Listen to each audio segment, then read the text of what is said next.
Hey guys, how you doing? This week we're going to talk about my son, Gideon. He loved to make up games when he was younger, and Ruth and I, we would sit down and we would attempt to play those games.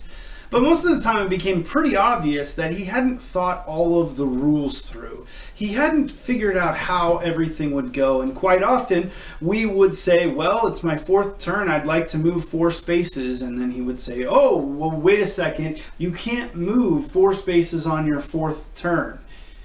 And we would get frustrated, not so much with Gideon. He was pretty cute that he was coming up with all these things, and he has such an amazing imagination, but we got to the place where we didn't really want to play these games because we would always see that it was kind of fruitless and just going to go nowhere, and typically Gideon was going to win.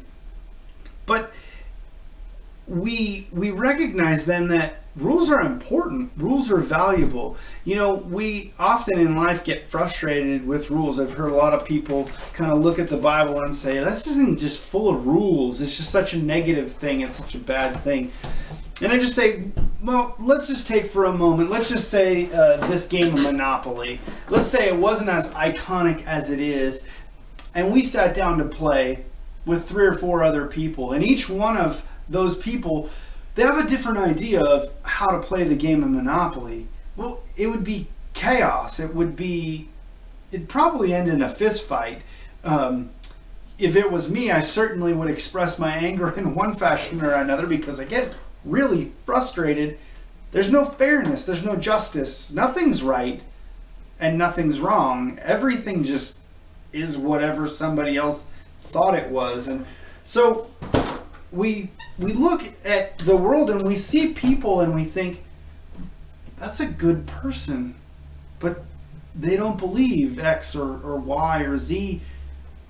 Maybe X or Y or Z, maybe it's not really right. Maybe there's something else that's right. But we have this, and just like Monopoly was created by a creator, this world was created by a creator, and just like Monopoly has rules, this world has rules, and yeah, we find them in here. But we don't get frustrated at the rules of Monopoly. We get frustrated at the rules of life because we disagree with them, or they're just hard sometimes. And so it's important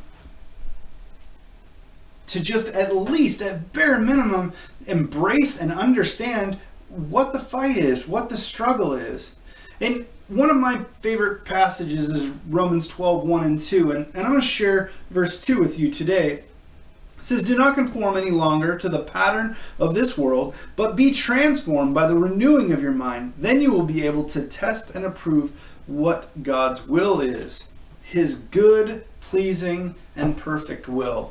And all of those rules, all of those things wrapped up together are all part of God's will. God has a will that things will go the way that they should, that we will behave the way they should. Now, he gave us free choice, so we tend to fight against that, and we are told by Paul to fight against that, not to conform to the patterns of this world, the things that say, hey, you know what, I'm going to get by with this, I'm going to cheat in this area.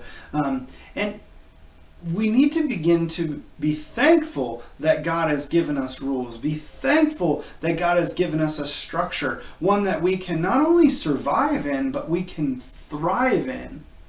And if we start to change that mentality that says that God is good for giving us structure and rules and a known way to follow, rather than being like Gideon and making the rules up as he goes along, man, what a great and awesome God. So I want to leave you with that encouragement today, that God is a good God, not a vengeful trickster of a God. And I'm thankful for that, and I hope you are. Like, subscribe, share, whatever you can do to help the channel. I'm out.